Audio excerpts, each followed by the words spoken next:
Hi guys, welcome to this week's The Lovin Show where we interview all of Dubai's greatest and most influential people. I am back with Simran this week. How are you?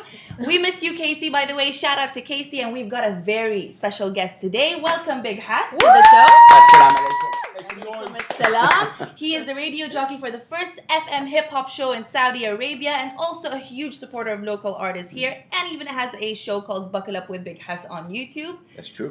What's up? How are you doing? Blessings to be here. Thank you, Lovin Dubai, for the amazing support, not only for myself, but for many people. So thank you, guys. Thank you. So now I'm really interested to know. You're very big on hip hop. Obviously, you love supporting local artists who are in hip hop and even really ones who aren't. But what got you into liking hip hop in the first place? Like, why hip hop? It's a very interesting thing. Why hip hop is the name of my show. It was Leish Hip Hop. Oh, see, I Yeah, didn't even. yeah, okay. yeah. That's amazing, right? So, actually, in 2007, I was just a normal kid, really listening to whatever the radio really feeds me. A friend of mine from Canada came with a mixtape that had a lot of Arab, American, Arab, European MCs, and I was like, wow, why can't we see these guys on the radio? Yeah. And I was triggered, something triggered in me. I wanted to start something, so I started a blog called Revolt in Saudi Arabia, and then that moved to the show. But hip hop is a movement, like rap, which is an element of hip hop, stands for rhythm and poetry. It's شعر وإيقاع بالعربي يعني. So what's nice about this is like hip hop is an incredible culture that has amazing elements, but the idea that was taken about hip hop was bad, and I felt like I want to just do something about it. Nice. And that's why I fell in So love this with whole thing was a process for you, not like you just got into it straight away. You had to build up from a blog and Oh this. yeah, and- yeah, 100%. If you want to hear a really cool story, so the first show I did, first segment, I'm saying Salam alaikum everybody. I do the show in English and Arabic. Which is, I really love that because then you're reintroducing hip hop that it can be listened True. to by the Arab community as Yeah. well, and it is. True, and I support and play a lot of Arabic rap as well. So I'm saying Salam alaikum, welcoming everybody, and I get a message saying, it's a really bad message saying, I'm like, you're an infidel, you can't do this.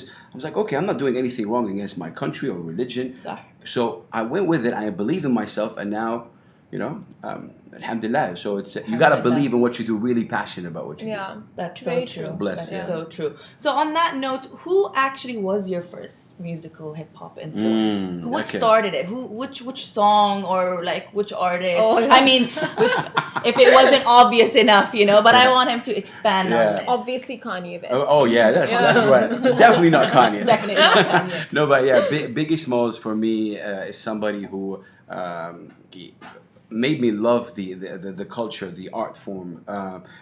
His flow is something really incredible. Now I know there's a lot of Biggie, Tupac fans out there, but both are incredible in their own way. But for me, it was actually it was like Biggie Smalls. But believe it or not, I fell in love with hip hop from jazz. Oh, From okay. John Coltrane, who's obviously a I legend. love John Coltrane, Yeah. Blue Train. So exactly. So what I'm saying is that hip hop comes from all these kind of genres, True. the souls, the funk, the jazz, and then obviously was created in the early '70s by an incredible guy who I had the pleasure of interviewing, DJ Kool Herc. He created this culture. Cool.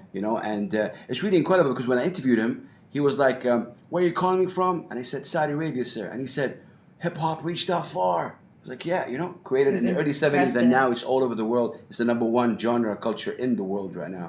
So, crazy. That's true. beautiful. That's actually true. So, was RJing something that you've always wanted to get into, or Good like question. is it something that just came along the way? Yeah, actually, I think it came along the way. I've always been a fan of just expressing my point. So, like I said, I started a blog, Yeah. and it was obviously a writing, and then I Yeah. started online radio, and then I really wanted to go bigger. And FM, I know people say radio, but still, that powerful mic, you can say a lot of things in it. That's true. And I'm a big fan of radio, so I improved. And if you look at my stuff like 10, 12 years ago, man, I really terrible. Really terrible. What's that? No, because you start something and I didn't study it. I didn't study media I just did my passion. So Yeah. that I always say I don't have no talent. Really, I am only passionate about what I do, and I want to put that message to everybody tuning in and listening right now.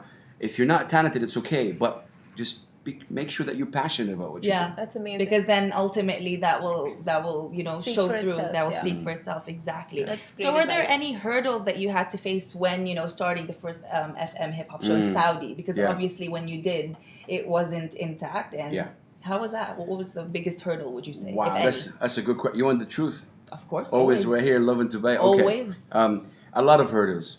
First of all, hip hop started in America, right? Right. This in the Bronx. This is where it started. A lot of people would say, "Yo, this is a foreign culture. Why are you bringing it here?"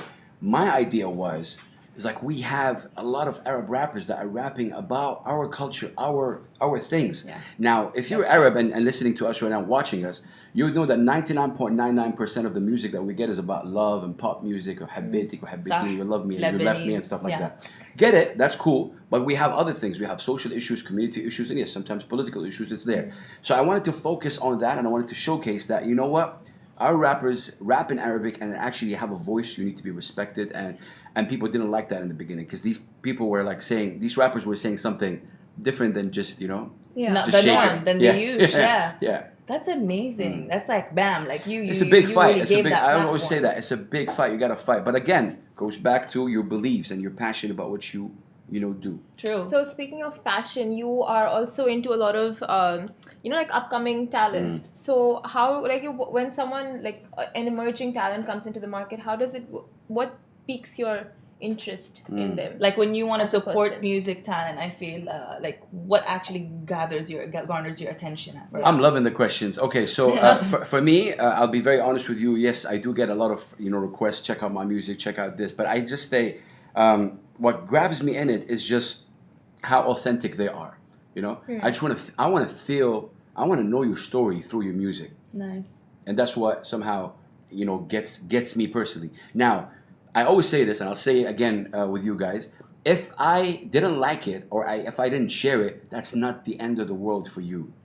As an artist, don't actually consider my opinion, and anybody's opinion for that matter of fact. That's why I'm passionate about it. Just If it keep affected me, great, move forward. If it didn't, you're not doing music to affect Big Haas or anyone else. Brother. You're making music to impact yourself and others around you. So if they get impacted, great. If not, just be authentic and be yourself. I know it's a very cliche, right, answer, but it is really the honest thing, what I look for in an artist.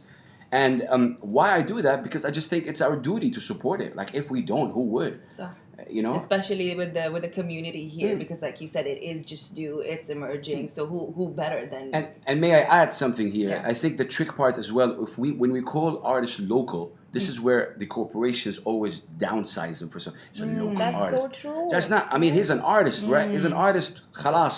Period. Done. That's and a I good think point. yes, he is locally based. I get that, but it's just the perception of it. He's an artist. He or she is an artist, and they're doing the great things. It takes time to put a song out. It's not easy. Yeah. it's You know, definitely so- a different It perspective. kind of stunts the growth right there, calling it Truth. local artist. That's Yes, true. Yeah. But going back to, like I said, asking you about the hurdles and what you mentioned, what's the difference between then and now? Wow. Is there a difference? That's a very good question. I would say, credibility.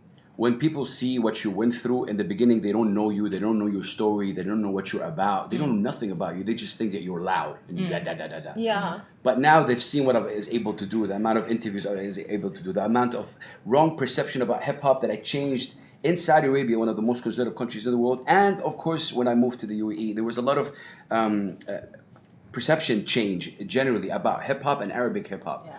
And I also love to tap myself on the back and say, I always hype about, artists and just push them. And I think that had a ripple effect on many things. And I love that. It's really great. We're all one community at the end. No one should take credit for something or at the end of the day, we're all one. We're all pushing a scene forward and the movement Love that. on. I love So your that. Instagram is always on point, and some of your stories with your son are so cute, and you Bless keep him. calling him. Bless him. You keep calling him your hero. My hero. I love So- you, Ahmed. I'm not sure if you're tuning in, but I love you. Shout out Ahmed. So what is it about him that inspires you? That's a good question. So 3 years ago, I moved to the UAE, beautiful UAE and beautiful Dubai. We found out that my son was diagnosed with autism. And autism is a way of life, a way of thinking, could be different, but it's not a disease. And Dubai has such a big understanding and awareness when it comes to autism, Yeah. way better than any Gulf really country. And I say that in a really proud way. When we moved, the lifestyle here, the facilities that are around is way better.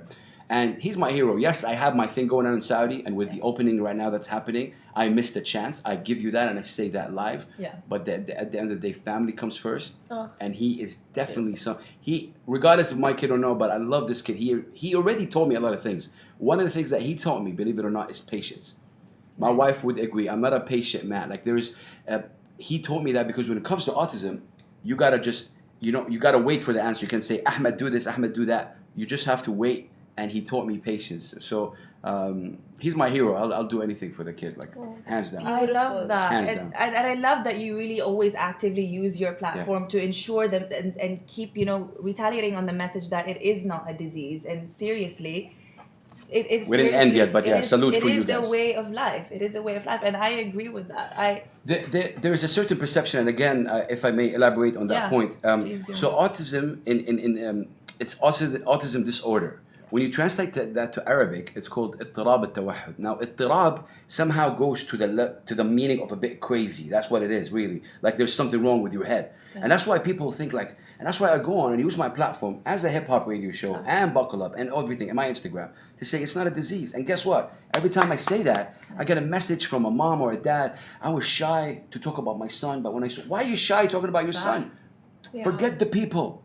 Just why are you shy about your son? And autism, by the way, is a spectrum. Bill Gates is autistic. Exactly. So there's a huge spectrum from here to there. And there's such common misconceptions. Big time. Common misconceptions. Yeah. You get that with Down syndrome as well, that they would be incapable. They call my son whatnot. Down syndrome, and it's not. I mean, the brothers and sisters who have Down syndrome, it's different than autism. At the end of the day, they're all human beings, and it needs to be respected, and just love the way they are. Really well said. And that is why it's a good thing that you're really using your platform. We appreciate that. And like you said, it's really good that parents all over the world are acknowledging that, because the stigma, it takes a while in the Arab world, the community rather, to kind of break over these stigmas, and to have someone start that and for the rest to follow is already a good start. And your Instagram, if you see the comments and everything, you just get chills looking at your videos, looking at the comments, looking at your captions. Yeah. They're just really because beautiful. then it's not just about hip hop as much as it is. Now you're putting something out, you're making a change, and that's what matters. I hope so. Yeah. Thank you guys for saying that. Of course. And now I want to, of course, talk about Buckle Up with Big House. Let's go. Love the concept. Tell us more about, to those who don't know, tell us more about Buckle Up with Big House. Well, it's not rocket science, really. Buckle Up is no. It's amazing that you asked that question, because when I talk about it, I love doing interviews, all right? We're in an amazing setup here, right? Incredible. There's lighting, there's cameras. I wasn't able to do that and arrange that because of my busy schedule. So I wanted to do something on the go. I don't want any approvals, anything. I just want to do it. So I'm like, 2 cameras in the car, buckle up, I'll pick you up, and we go. And there's something about watching 2 people in a car talking. There's something about it. There's always something happening. You always know that it's a more casual setting too, because that's when you have the best conversations in a car, the best jams. Yeah. We listen to music. Sometimes they decide to rap or sing, and sometimes we had a guitar, and it was really incredible, like how to get the guitar from the